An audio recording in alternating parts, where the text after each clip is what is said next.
With that down, let's get things started with this, shall we? The Academy Awards, of course, we just had them recently. They're my number one favorite day of the year, other than Christmas. Christmas is my favorite day, but then Oscar Day is my favorite. Now, the Oscars being probably the best voting system we have in entertainment, it's still not perfect, and that means they got to tinker with it once in a while. And we've just got a set of new rules for the Oscars that the Academy of Motion Pictures, Arts and Sciences has just put out.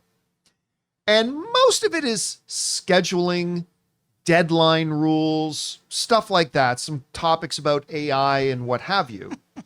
But one thing kind of jumped out, which was voting rules for Academy members. Specifically, they put out this, I'm telling you, hot take of a rule. The new rule: you got to watch the movies you're voting on. Oh, come on. Jeez. Can't believe it. Do you know how busy I am? Oscars so watch. Oscars so watch. They got a new rule. Says you got to watch. No. Unlike some misinformation that's already spreading around, I saw some people in the live chat before the show started also misunderstanding this. This does not mean that every Academy voter needs to watch every movie that comes out this year. What it does mean is that every Academy voter has to watch the nominated films. Now, this comes to us from Variety, who wrote the following. Similar to how BAFTA conducts its voting, Academy members will only be able to access final round ballots for categories in which they've confirmed they've watched all the nominated films. The Academy will monitor the viewing activity through its members-only Academy Screening Room streaming platform. For films viewed outside of the platform, such as festivals, screenings, or private events, members must submit a form indicating when and where they watched the film. This verification process, previously used in preliminary and nomination voting for categories like international feature, animated feature, and the short film races, is now being applied to all categories. The move is intended to reduce so-called coattail voting and encourage more informed decisions for voters. All right. Now, for that to make any sense, there's a fundamental thing you need to understand about Academy voting, which is it's not the entire Academy that sets up the nominees.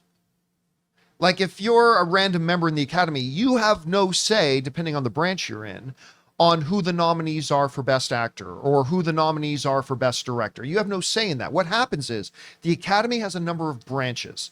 There's the actors branch, directors, writers, music, on and on and on and on. They have a dozen plus more branches. And those branches are responsible for creating the list of nominees. Now, once the nominees are all together, then the whole Academy votes on the nominees. And what this rule is saying is that, let's say Rob is a voting member of the Academy. All right. And I am. The nominees are now out, and now he's getting ready to vote for Best Actor.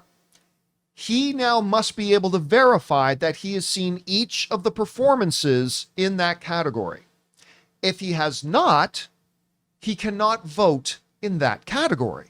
But let's say he has seen all the movies in which Best Director category is. Well, then he can vote in that category, and so on and so forth. So it's not saying that voting members of the Academy have to watch every movie that came out that year. That is a logistical impossibility. They're just saying, if you're voting in a category, you got to be able to confirm that you've seen those movies. And we can tell which movies you've seen because we have an Academy streaming service for Academy members to see all the Best Picture nominees and all the nominees for the Oscars. And if you happen to see it at a festival earlier, you got to sign basically a sworn affidavit. You got to sign that you actually saw that thing, and then you'll be able to do it. Now, has this been a real problem in the Academy? No, it hasn't been a real problem in the Academy. Like, has there been instances where I'm sure a couple of Academy members voted in a category that they haven't watched anything? I'm sure they have. But this is the beauty of having like an 8,000 voting member body. A couple of losers, like not doing their responsibilities, is ultimately not really going to sway the way the Academy voting goes. So was this a big problem in the Academy? No, I know several Academy, Rob, I know you know several Academy members. And they've always told me, yeah, like everybody watches everything. We're in the movie business. We love the movies. We watch more movies than you do, sort of thing, right? But I'm sure it has happened. So was it important to do this? Let me rephrase. Was this a big problem? No. But is it important anyway? I think yes. I mean, if for anything else than just for the veracity of the voting and all that kind of stuff. And again, this isn't like the Golden Globes where you have 85 voting members and just 5 or 6 people voting funny can skew the whole thing. This is an 8,000, 9,000 voting member body. But I do think it was the right move to do. It codifies it. It makes it an actual official rule. And I think it does nothing but, help the validity of the Oscars as well. So was it a big problem? No. But was it important that they do this? I think yes. So I'm glad they did. Rob, you saw, the rule changes here. What do you think about it? Well, I think it's actually a great thing because look, if you're a voting member of the Academy, you have to weigh in on the nominated films. I mean, and what you're doing is your branch, and then you can vote on Best Picture. So I don't think that's actually a lot to ask of any Academy member. I mean, you're looking at 5 nominations in whatever category, film editing or whatever it comes down to. And then if you want to vote in Best Picture, you have now 10. So that's really 15 movies that you have to watch. I think that's if fair. Those are the only categories you want to vote in. Yes. If you want to vote in all the categories. But I don't think that if you're not an editor, do you get to vote in the editing category, or just do you have to be a part of that?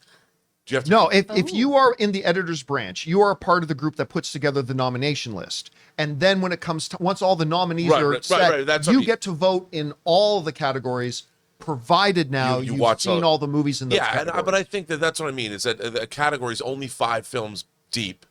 And I think it makes sense. And you've got time. That's why they have all the films available as screeners. I mean, if you're going to vote for the Oscars, it's fun. Starting around the holiday season, you can start watching what you think are going to be the top films, and there's a way that they can vet you, and it only makes sense. I mean, I think it can only help the awards to become more legitimate. And more than likely, you've already seen the movies too. Like that's the thing. Yeah. You've probably already seen. They've probably seen them all already anyway. But still, Chris, I still think it's a good move. I think this is the right step to take. I think this should actually be in the rule book and not just an unwritten rule sort of thing. How do you see this? Oh, I absolutely think if you're voting on these things, like any kind of vote, you should be an informed voter. You should actually have seen the film so you can have an actual say, as opposed to, well, this is what I like. If I was an Academy member or if I was on the SAG panel this year, I would have had to watch The Substance. Even though that is not my kind of movie, because I would be a voter in it. Wait till you see what happens to eyes in that movie. Oh my gosh. Well, and I didn't vote in the SAG Awards this year because I knew I wasn't going to see some stuff, and went, you know what? I don't think that I should put a vote in if I haven't seen every single one of these movies. If I'd been on the nominating committee, totally different situation than for me, right? Which you were on the nominating committee I have been, which is super fun. And then you get to go to screenings and it's a blast. It's such a good time. My one thing though is, how do you actually really regulate this? I mean, are people watching the wikis?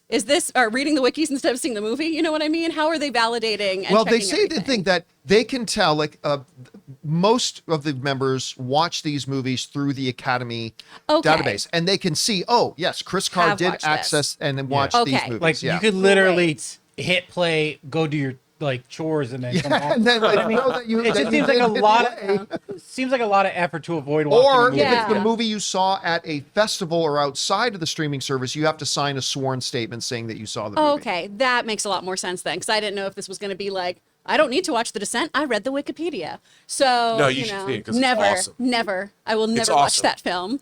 No.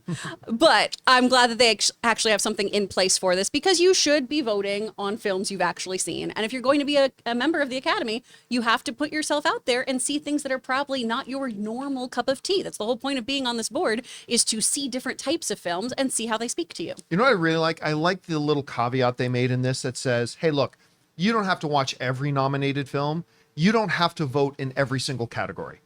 I like the fact that they're saying, hey, if there's 3 categories where you missed 1 or 2 of the movies, you just don't get to vote in those categories. You still get to vote on all the other categories. I kind of like that. I think that's a good move for them to do. Anyway, guys, question is for you. What do you think about this? Academy's got itself a new rule saying you got to watch the movies you're voting on. I mean, that always goes without saying, but now they're actually putting it on paper.